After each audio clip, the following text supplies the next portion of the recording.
Welcome to the Leading at the Next Level podcast with Dove Development and Consulting, the show built to provide ongoing support for your leadership journey. Before we move into today's lesson, let's make sure we're on the same page. We've seen firsthand how much more is required to provide authentic leadership to a team than to simply manage based on the authority that comes with the title or position. What we've learned through more than 50 combined years of leadership responsibility is that taking the extra step to serve people and earn influence will always produce more results than barking orders ever will. And if you stick with us to the end of this episode, we'll share how you can get a complimentary trial to a resource we've built that's like nothing you've seen. Now, with that in mind, let's get to work. This episode is the first in a series on the art of leadership learning. In this segment, we'll discuss the art of leadership and the process of leadership learning. These skills enable you to see further ahead than others may see, to not only learn leadership skills, but apply what you learn for guaranteed growth, and to consistently identify the next area you need to grow in. So hang on, here we go.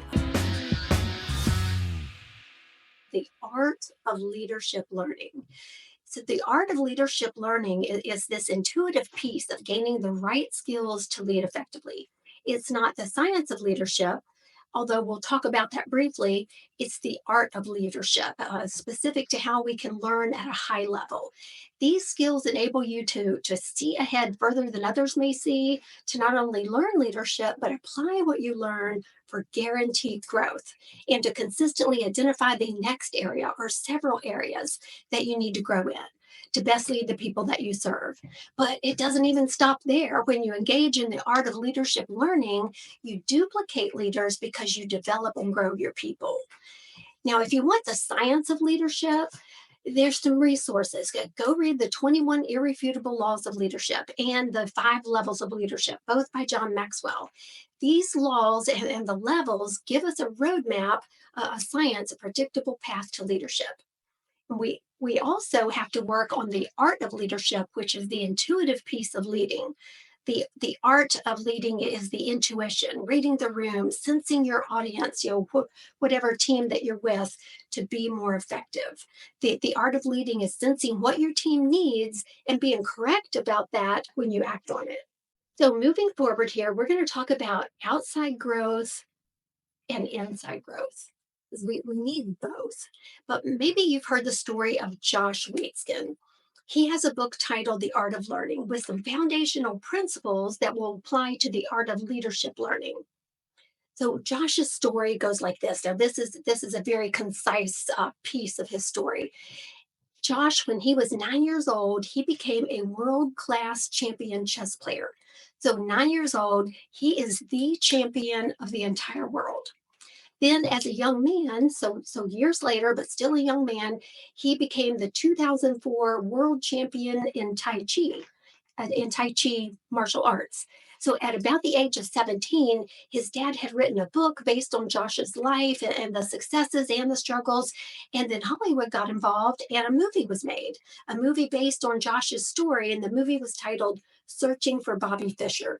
So if you Google that, or maybe you've seen it, it's a very popular movie. And again, based on a book that his dad wrote. Somewhere along the way, Josh fell out of love with learning the game of chess. But then he went on as a young adult to become a world champion of Tai.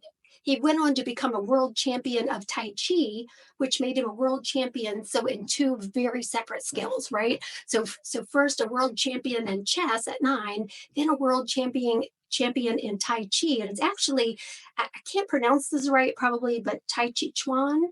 So a different version of Tai Chi, but a world champion in that as well, which is phenomenal and incredibly rare. So there were many lessons that Josh learned from his experiences that can be applied not just to the art of learning, but to the art of leadership learning. And again, he calls these foundational lessons, and I'll share some of those with you here. I believe I have 6 or 7. So as Josh was falling out of love with learning the game of chess, he realized this. He realized that hard, focused work brought him great success, but it did not bring him fulfillment. Have you ever experienced a failure in your life, or maybe just a time where you're not reaching the levels of success that you expected to, only to realize that you were growing on the outside, but you were not growing on the inside? Therefore, you were only going to get so far or even kind of fall backwards. So, if we're not growing on the inside, we can only go so far and we can only stay there so long. And as the book continues, there's a large part, that's a large part of what Josh experienced. He was growing on the outside, but he wasn't growing on the inside. So, of those fundamental lessons, we're going to start with fundamental lesson one, and that's value the process and really how it applies to leadership. So, the art of learning can be a successful venture when you embrace the learning cycle, the cycle of success. So, that's, we try, there's going to be failures. We need to learn from those failures and improve. And then we go again better than before. And sometimes it's called learning and unlearning and relearning.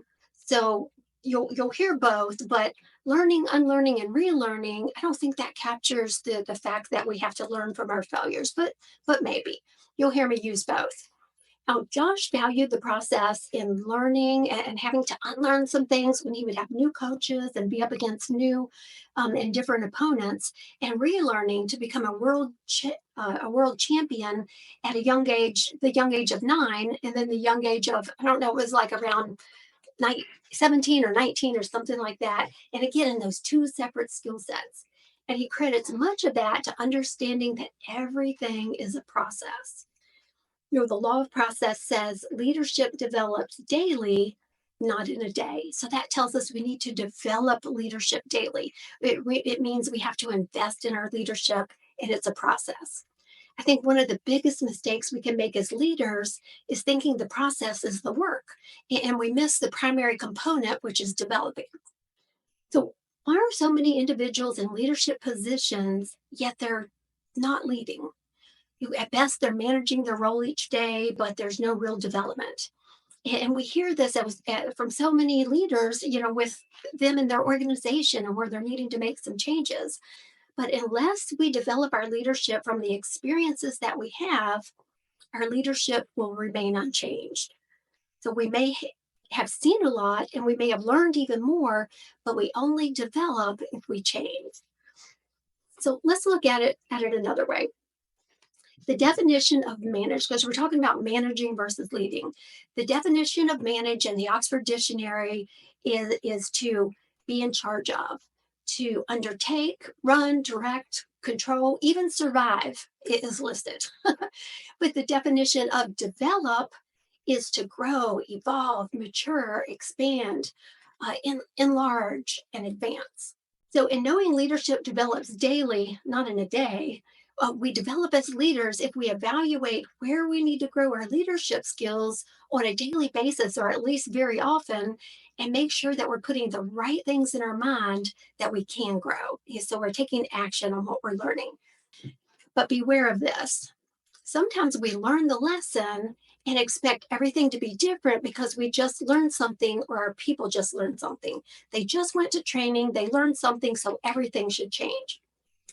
But unless we develop, and remember that means to grow, to change, to become more, those behaviors have to change.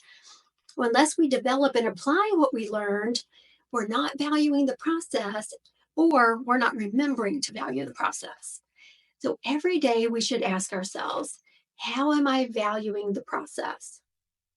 When we develop our people, we have to remember, okay, it's a process for them too. It's never one and done. We don't learn something today and trade it in for something tomorrow. And that's where most organizations miss it. Leaders can get focused on checking the next thing off the list. We're doers and we have to get results. And but what we have to make sure of is that we don't get destination disease. Leadership should not be, how much can I do? And we do and do and do, but how far can we go as a leader, as a team, as an organization? So remember to evaluate your experiences along the way. So I'm going to slow down here because this is absolutely key. Learning is more effective when we slow down to evaluate, and even when we revisit it again tomorrow and again next week. I've heard experience is not the best teacher, but evaluated experience is the best teacher. The value is in the process, not in the accomplishment. So it's not in the checked box or in the papers proving that you attended something. Thanks for listening to the Leading at the Next Level podcast. Next time, we'll pick up where we left off by digging into some solid points around valuing the process of both leadership learning and unlearning the things we have gained new knowledge and insight on. This is huge, so don't miss the point. We have to be willing to unlearn in the process of developing into the best leaders we can be. If you'd like to go deeper into anything that we've shared here, or you need continuing education credits for your professional credential, send us an email at admin@dove-development.net, and we'll be happy to hook you up with a 45 all-access trial of our complete Leading at the Next Level program at no cost. The full program includes access to well over 100 hours of digital lesson, complete with slides and action-based assessment to help you capture measurable bottom-line improvements in your organization, and 2 live lessons each month with Q&A so we can help you identify the specific action you want to take to lead your team more effectively. That's it for today on Leading at the Next Level podcast.